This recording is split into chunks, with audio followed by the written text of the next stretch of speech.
كلنا للوطن للعلا للعلم. Greetings from Castle Goring, from Mickey, Aurora and from me. I have an awful lot of ground to cover today, and I doubt I'm going to have time for everything, because I'm going to start out with something that's very important, not only to me personally, but to everybody who is alive in the world at the moment. And before anything else, though, let me say, we're going to end on a lighter note, because my accounting genius has been in touch about the missing millions. And there are, of course, other grounds to cover as well. So hopefully we will get to the lightweight stuff. But I'm afraid before that happens, we are going to plunge in with the very first thing is Loving to Travel, who says, prayers for Lebanon. And I would certainly share that sentiment, and I would go further and saying those who don't want to pray for Lebanon should consider a prayer for Lebanon is a prayer for yourself, because that is the reality. But we'll get there in a moment, because Concerned says, I know many of us are concerned with what's happening in Lebanon, would be very interested in hearing your take on the matter. Thanks for that. This is not the first question I've got on the subject, but I've got a few in the last day or two. And of course, in the last week or two, I've been getting, because as many of you will know, I'm part Lebanese. My maiden name is, in Jamaica they say Zaidi, in England they sometimes say Zaidi, sometimes they say Ziadi. In Lebanon, if they're classical, they say Ziadi. Some people say Ziadi. The name has 11 different transliterations. It's a nightmare of a name to have had, I have to tell you. Certainly if you wanted uniformity, but I am very proudly part Lebanese. My father's family is an extremely ancient and eminent Christian family. My great uncle Ignatius was the Archbishop of Beirut, well, during the 1970s, when they invited in Sharon, which to many Lebanese was a huge error of judgment, and certainly sullied the family name in certain quarters. But in 1995, I was asked back to Lebanon as a guest of the state, where I had a sort of semi-official visit. Famous authoress returns to her roots. Of course, I'm only part Lebanese, but I am definitely part Lebanese. I was a Ziadi, or as they say in Jamaica, a Zaidi, or as they say over here, a Zaidi as well, or sometimes a Ziadi. In fact, when I'm giving my name over the phone, because it's phonetically closest in English, I say Ziadi, but it's... So there's no doubt that I'm part Lebanese, because practically everybody in Lebanon knows of the Ziadi family, if only because in the 20th century, the Ziadi family produced two of the most famous Lebanese on earth. Or I should say one of the most famous and one possibly infamous, namely May Ziadi, who is the Jane Austen of the Middle East and who fostered, what's his name again, Khalil Gibran's career, and then Archbishop Ignatius Ziadi, whose reputation is rather more mixed. He was the Maronite Archbishop of Beirut. And now I make the point that only for those who are interested in my family history. Our branch of the family is Greek Orthodox, and our branch of the family were the Orthodox and Tsar's representatives on earth in Schweifert until the Russian Revolution. So the Ziadi family, like many families in Lebanon, in fact, like most families in Lebanon, is not purely one thing or the other. My branch of the family is part Russian with French blood. All of the large families in Lebanon have Christians. Some of them have Jewish. I have Jewish cousins. My great-grandmother matrilineally was a Jewess. I am entitled to Israeli citizenship on the grounds that I am the great-granddaughter of Amy Dipaz. Sephardic, not Ashkenazi. Big difference. For those who don't know the distinction, I'm not going to go into it at the moment because I'm not sidetracking with trivia. I will say Tracy Shamoun, whose grandfather, Camille Shamoun, was president of Lebanon, in the time actually that my great-uncle Ignatius and he were allied with the Israelis. I've known Tracy for years. I haven't seen her for decades. Her mother was a chum of mine, her mother Patty, and her father Danny was assassinated with his second wife and their young child. But the other daughter was hidden by the nanny, and Tracy brought her up as her own child because there was a big age difference between them. And Tracy predicted this some months ago. Go onto the internet, go onto YouTube, you will see Tracy Shamoun. She predicted this. It's been no secret what was coming. And I have to tell you, I have a very clear and definite position on this. Peace, P-E-A-C-E. I am fully in favor of the position of Professor Jeffrey Sachs of Columbia University, a man who was not only the United States advisor on Poland, he's a great economist and a great political pundit and very wise. Between him and Professor John Meirsheimer of the University of Chicago, I would recommend anybody who wants to be informed doesn't listen to the mainstream media. They listen to Professor Jeffrey Sachs and Professor John Meirsheimer, not only in terms of the Middle East, but in terms of the Northern European conflict. But before I go on to the next point, I clarify this properly. Professor Jeffrey Sachs and I are both in agreement that the only feasible way of proceeding is to enforce a two-state solution. And don't tell me, anybody who's against it, that it couldn't be done and that people would get killed. 15,000 children in Gaza have been killed in the last few months. There's no way 15,000 children are going to be killed in any few months after an enforced solution of that nature. Of course, an enforced solution would deprive all of the warmongers of the money that they will make out of the armaments industry and the tremendous corruption that goes on.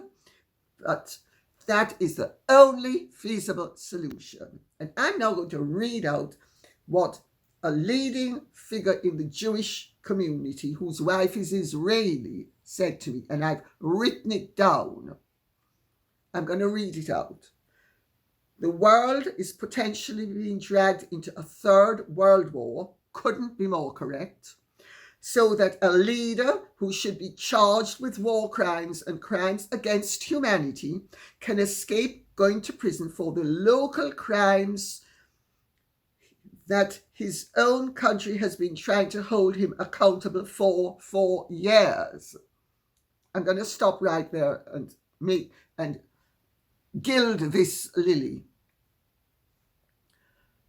No, I won't. Let me just continue reading. Make no mistake about it. Netanyahu is a criminal who many in the state of Israel deplore, including his wife, who's Israeli. They've been trying to nail him for years. Who but a blind man can't see that a state whose secret service can pull off such genius strokes as what we've witnessed recently, laying the ground to activate charges over a period of years, the elimination of Nasrallah, that they would have been so ineffectual as to be unaware of the October 7 attacks, or to take 6 hours to respond. What should sadden all thinking people and people of peace, notice the word peace, is that the USA and Britain are allowing this to happen. We'll get to that in a while. Netanyahu must be stopped immediately by whatever means it takes before we're all dragged into the Third World War. Of course, there are certain hawks and people who would like to sell arms, who would love us to be dragged into Third World War, especially if they live in the middle of the United States of America, because they think it's not going to affect them. Of course it will, but that's something else again. Netanyahu I should read this again. It's not only, before we're all dragged into the Third World War, it's not only the people of Lebanon and the Palestinian territories who will suffer. It's also the people of Israel. That's what conscionable Israelis are concerned about as well. Netanyahu may think that's a price worth paying to avoid being in a jail cell he should rightfully be in Israel. But no sensible person, whether Jew, Arab, or whatever, can take such an irresponsible view. He needs to be stopped, and stopped before it's too late. Sadly, those who will make a financial killing from arms sales have no incentives to stop the slaughter, and they won't until their kith and kin are in the line of fire. But by then, it will be too late for the world. I don't think I could have said it better, and I don't think Professor Jeffrey Sachs or Professor John Meirsheimer or anybody who is knowledgeable and wants peace could have said it better. I'm going to make 1 or 2 points as somebody who is part Lebanese, and I'm going to say what the Israeli Defense Forces spokesman, Avichai Adrei, or whatever his name is. I'm afraid I'm not very good on names that I don't know how to pronounce.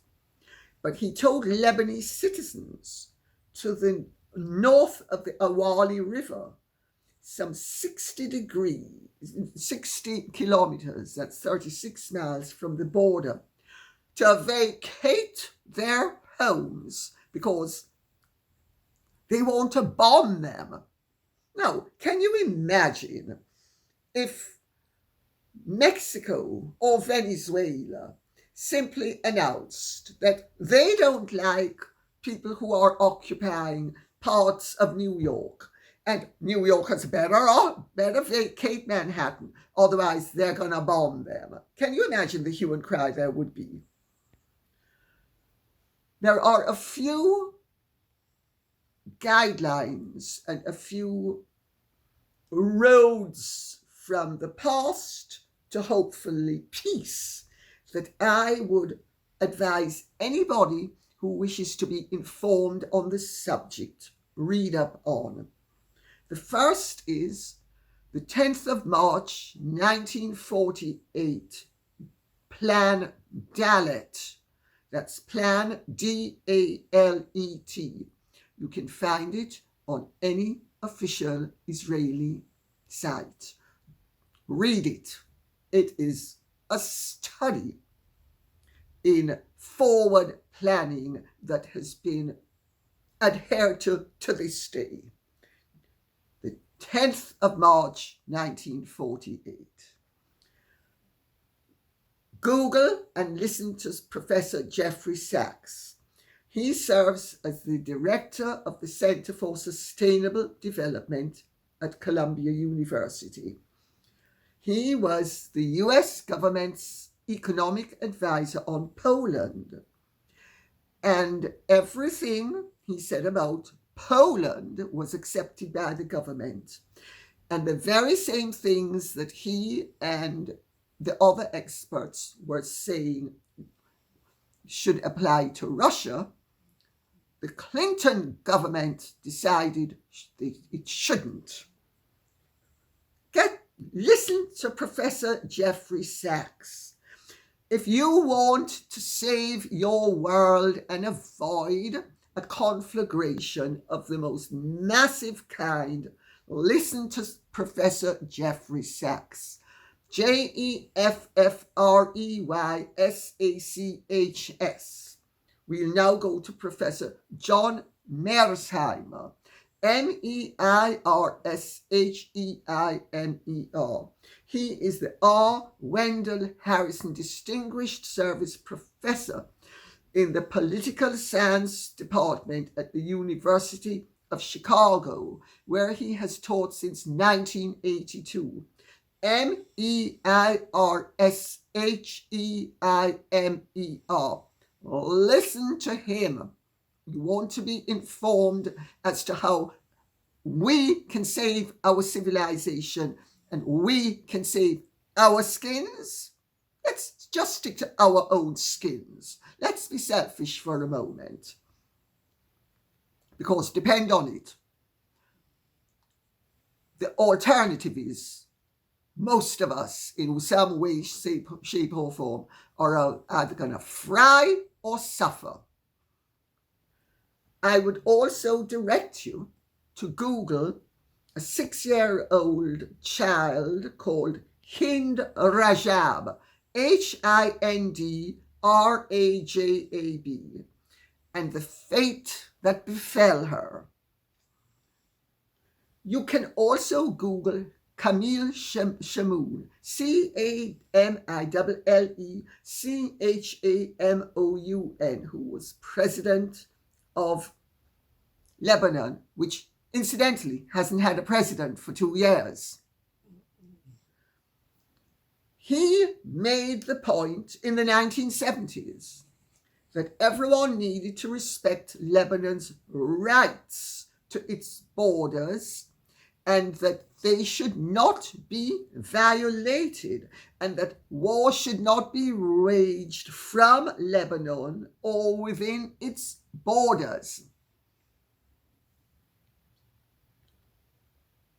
At the moment, Lebanon is being ravished. I'd also suggest that you Google Craig Murray, CraigMurray. He is a former British ambassador. And listen to what he says about the complicity of the British government with the American government in what he, I'm not even going to use the word. It begins with G, like Jen. And then remember something that could have a side, O, as well. So I don't want to use the word because this is YouTube. And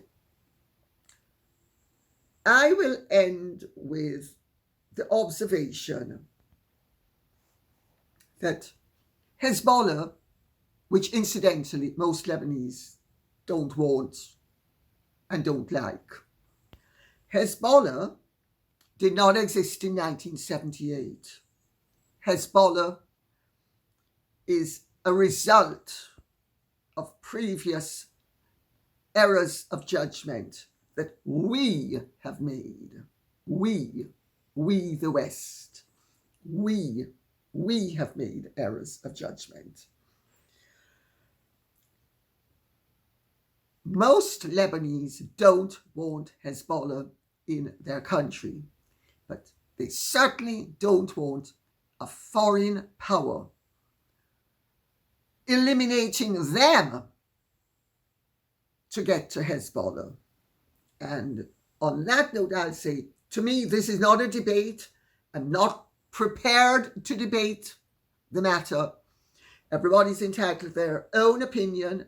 My opinion is arrived at as a result of many years of awareness as to the realities of what has been happening and what the consequences will be to the world. There are no winners. And when Netanyahu says he's going to win, you're going to lose, and so am I. Oh, he'll most likely win because he'll create enough of a conflagration to keep his sorry ass out of prison, which is where he belongs, either in Israel or at The Hague. The man is dangerous, and I agree with my information that there is no way that October the 7th just happened on its own without, well, there are many people in Israel, very informed people, who think, as they have put it, it was Netanyahu's Pearl Harbor. And I agree with my Israeli friend, and I agree with my Israeli friend's husband. So let's leave it at that.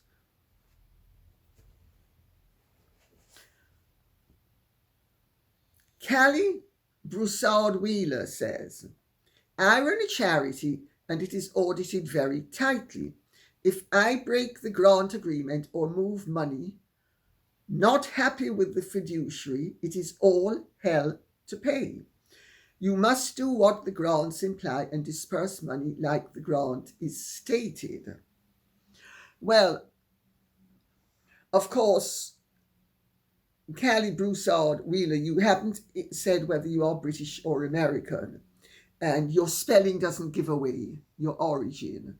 So I would imagine that you are British, and this applies to Britain, because the charity commissioners in the United Kingdom are far more rigid than they are in the United States, where, remember, there are several states, each of which, has its own rules, regulations, and laws. So, but a grant also implies that it has come from a governmental body.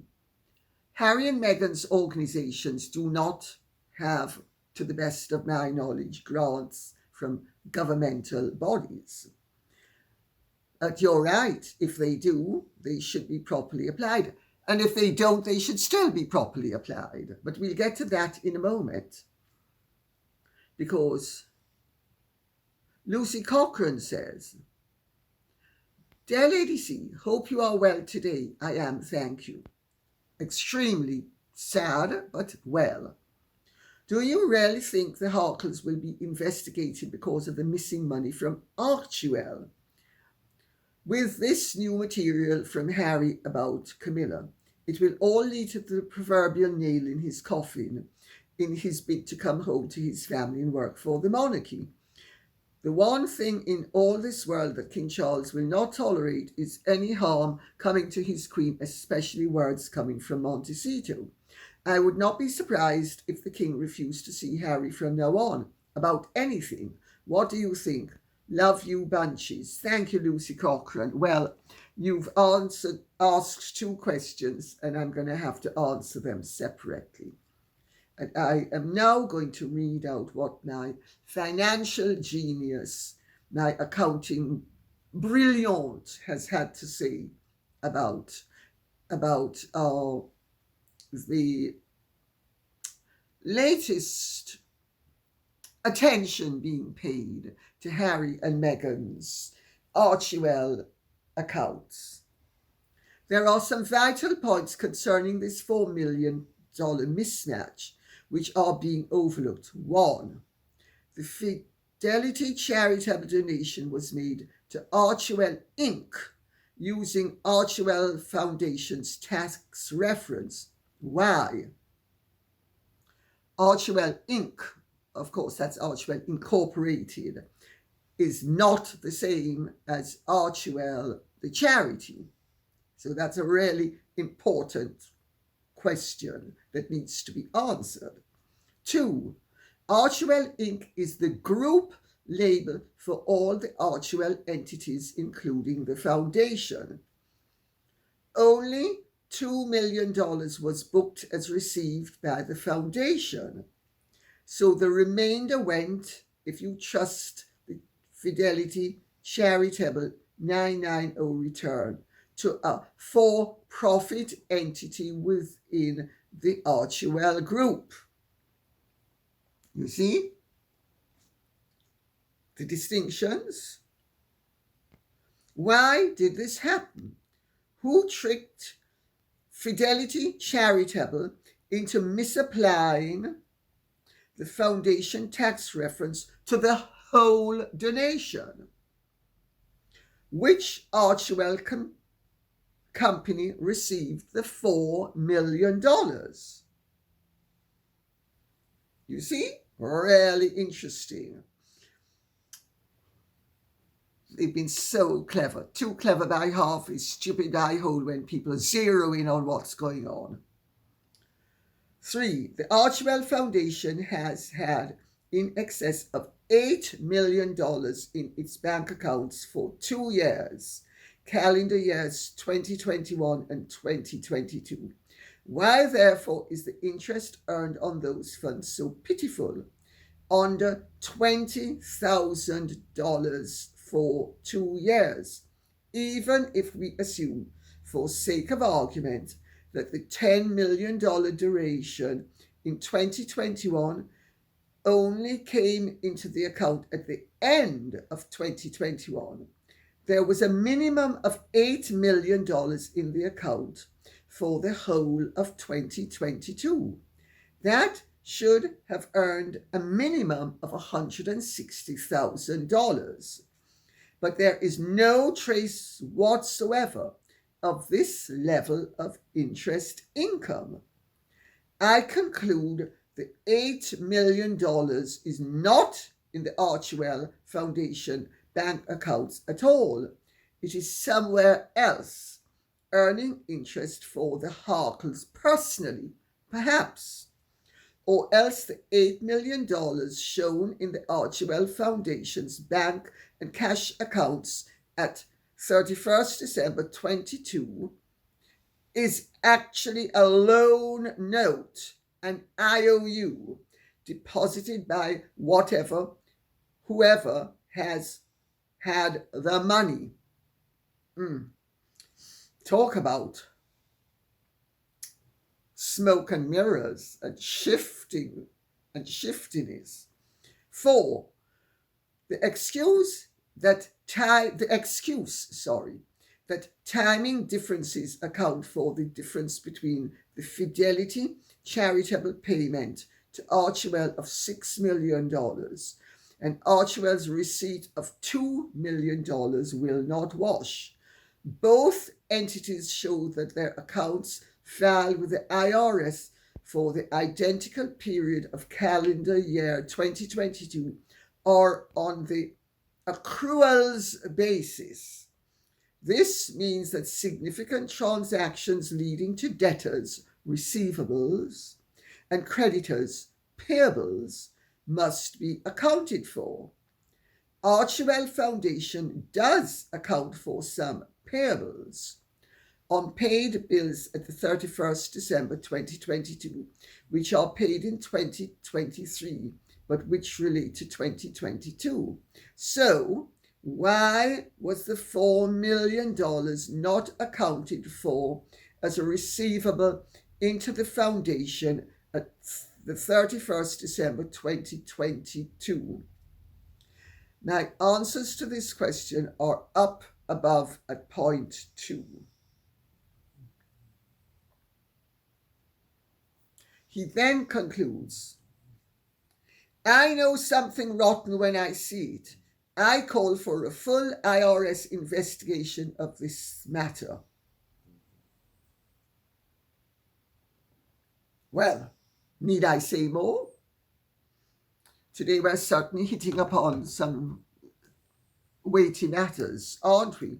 Because isn't it interesting that Harry and Meghan have been brazen enough to actually file accounts that raise such questions? Robin Robinson says, Harry's contentious visa remains sealed, so makes me feel that no investigation into Archewell will occur by the IRS, particularly since their union has announced its support of Harris for president. Hope I'm wrong, but being big Democrat supporters seems to exonerate a lot of funny business. Well, I know many Democrat supporters who do not think that Harry and Meghan or anybody else should be given a free pass as they flout the laws of the United States of America.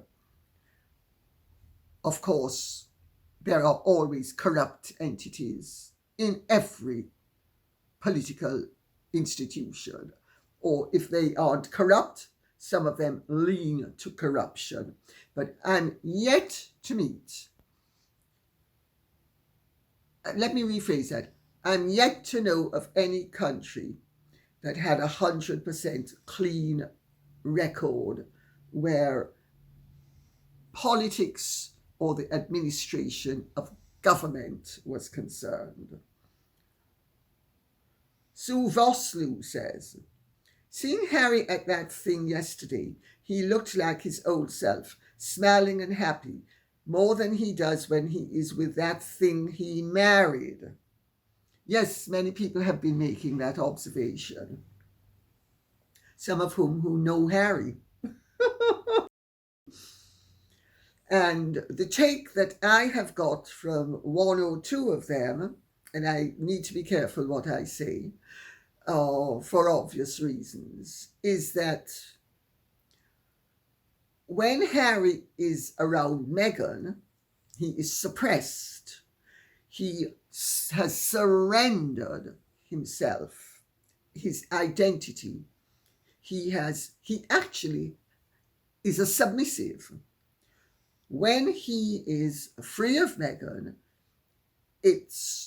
of course, he's used to being a submissive. So at first, it's without the regulator there to regulate him. He might be a little bit lost, but as he hits his stride.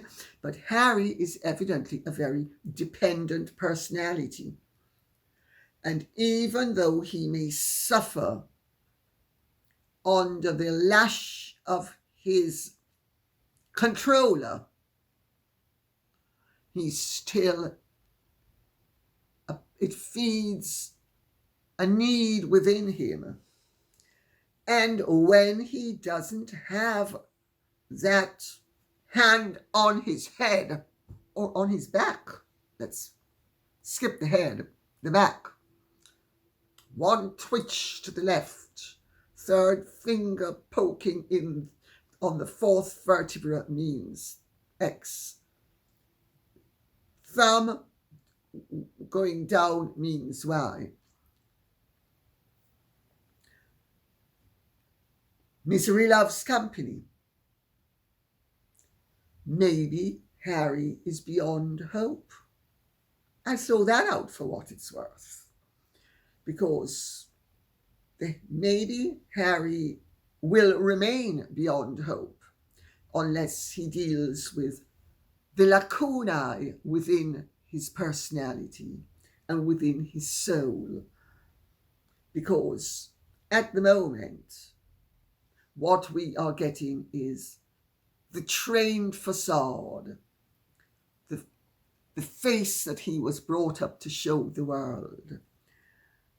And that is a preferable face to the glowering, disaffected man baby that Meghan clings on to, or I should say the succubus attaches itself to as it sucks. I think I've made the point. Gotta laugh says, Lady C, do you know anything about the German documentary about Meghan alleged to air this November? Ironically enough, I do. Some friends of mine who are German and have impeccable connections in Germany have actually updated me on what's going on. And they tell me that the documentary makers are really perplexed as to where the publications got that there were all of these problems. Because insofar as they are concerned, there are no problems. It's been scheduled and it's proceeding. I say that for what it's worth.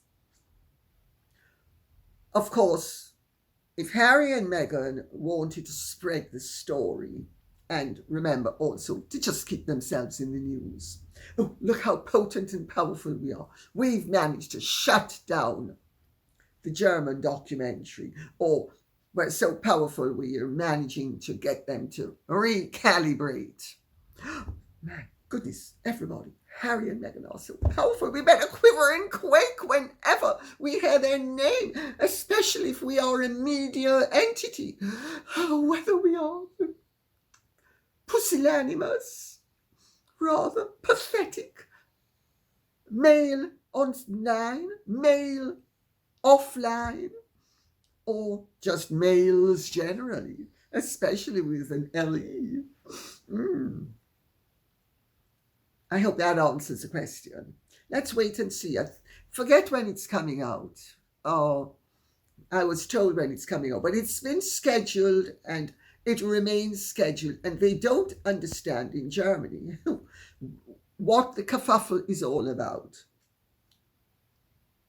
Perth Aussie says, Perth Aussie says, Hi Lady C, do you think Harry married Meghan knowing she would be trouble in order to keep attention on himself for longer? I remember him saying something about dreading the day he would be eclipsed by his niece and nephews and having to make the most of his time in the spotlight. Perth Aussie, very, very, very astute of you. I have to say, this angle didn't occur to me. I've never heard it before. It's not occurred to anybody else that I know of. And so I doff my chapeau in your direction. There is no doubt that Harry was totally captivated by Meghan, and he found her, by his own account, absolutely thrilling because she, as he said, she was capable of anything.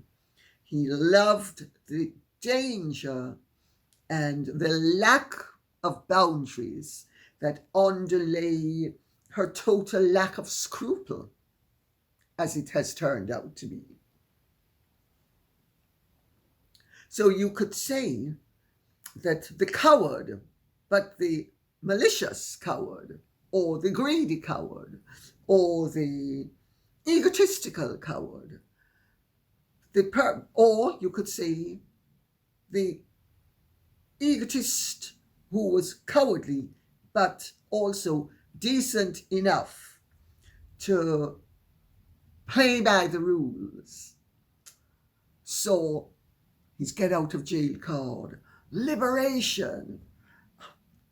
And he doesn't have to blame himself, and he hopes nobody will blame him because Meghan has shown him the light. And he's made no bones about the fact that she has opened his eyes and educated him, that she has released the genie out of the bottle.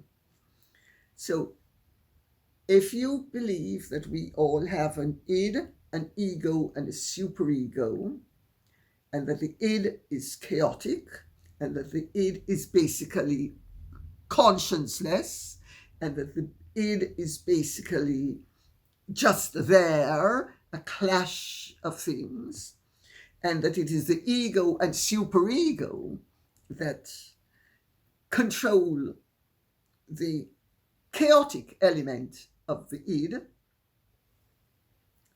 Harry found the release from the id, the release, from the superego for the id. In other words, he loved the fact that Meghan was able to pull the stopper out of the bottle and let the genie out. Of course, he's not going to like all of the consequences. And he's certainly not going to like all of the consequences in their intrapersonal relationship. Because no submissive totally wants to always be bullied. But it's very reassuring to a submissive to be able to roam free. And yes, I know as a fact from people who know Harry well that he is extremely egotistical, extremely egocentric, loves being the center of attention, expects it, expects everybody to bow and scrape, loves to play hail fellow well met, or loved to play hail fellow well met. Nowadays, of course, he also needs to be a man of substance. Maybe substances as well. Ayahuasca. But it doesn't alter the fact that dear old Harry wanted Meghan to release that genie from the bottle. So, because he too is an attention junkie. He's just an ambivalent attention junkie. He loves being the center of attention when he wants to be, and when he wants to retreat, he doesn't like being anything but in retreat. Meghan's just a common old garden glutton for attention. So I think Ozzy, that wonderful question, and I hope I've answered it. Monty says, good morning, Lady C. Singapore Earthshot. Harry attends a solo polo match around the same time in Singapore. New York City Earthshot. Harry graces New York City at the same time as the awards. Was it also around the same time as the nomination ceremony that they had the taxi chase? Can't remember. South Africa Airshot, and now he's going there this week? Is he trying to ride on the coattails of his big and wonderful brother, or trying to overshadow him? Either way, he fails at every turn, in my opinion. Prince William is simply on a different level and always will be. Also, Prince William is playing cricket with a straight bat. Harry doesn't seem to understand. Playing cricket on a basketball field with a basketball bat is not the same thing as playing cricket at Lord's with a cricket bat. To be truly of consequence when you are royal, you have to be a part of the working royal family. Otherwise, you are incidental.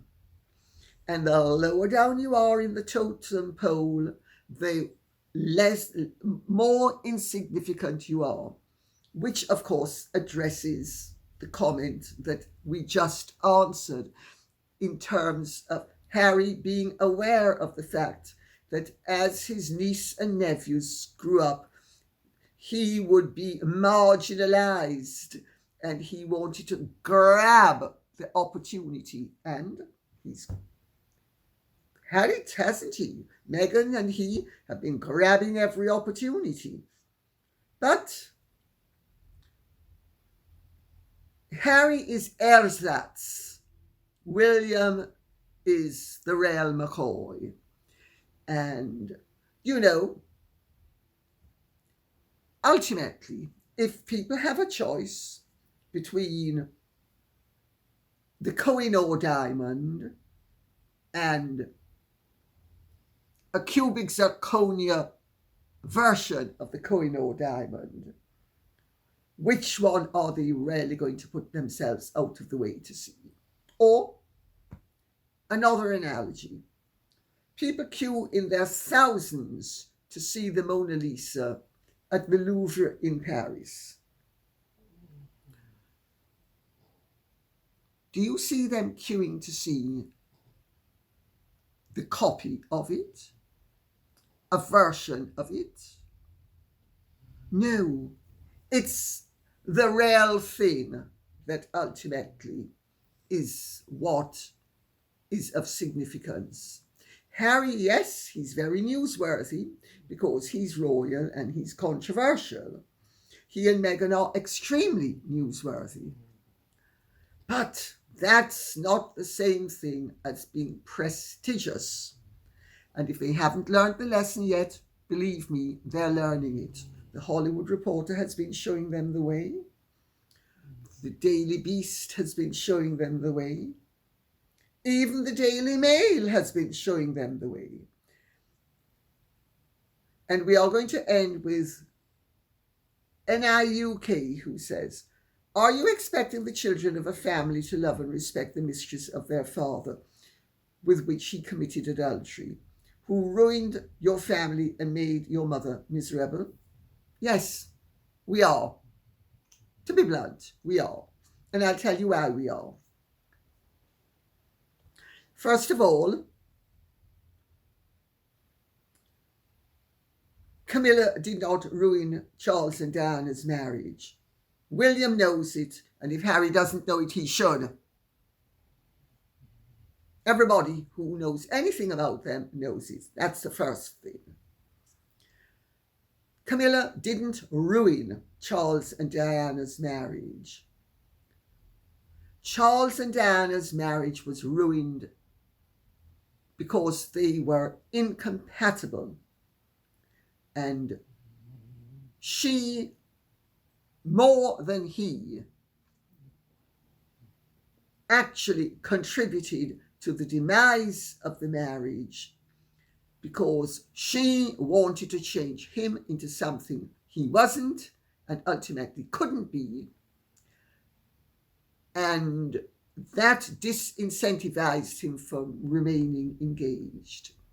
And you can say she was young, which she was, and you can say that she had an unfortunate upbringing which marked her really rather tragically, which it did. And there are many reasons and even excuses. But to lay the blame at Camilla's doorstep is ludicrous if you know anything about why the marriage didn't work and why it broke up. I've been saying this now for 30-something years. And believe me, I didn't get any brownie points from anybody when I started saying it. So if it hadn't been the truth, I wouldn't have been saying it. William understands that fact. Harry understood that fact until he fell in the hands of a self-aggrandizing adventuress who has perfected the art of destroying families, her own as well as his. Sorry. If you even bothered to adhere to the facts, Diana, in the Martin Bashir interview, was not referring to Camilla. She was referring to Tilly Legg Burke, It's there in black and white in her own handwriting in a letter that she wrote a few weeks before. Of course, why let truth and fact interfere with a good night's dose of poison? So, if it makes you feel better, please go ahead and swallow it. I am not going along with that lie, and I would be the first person to plunge the knife in if I had known that what you are trying to make out was true. And we will end on the note that, don't take my word for it. You think Diana was such a sweet and innocent little flower? Ask Mrs. Will Carling. Ask Mrs. Oliver Hoare.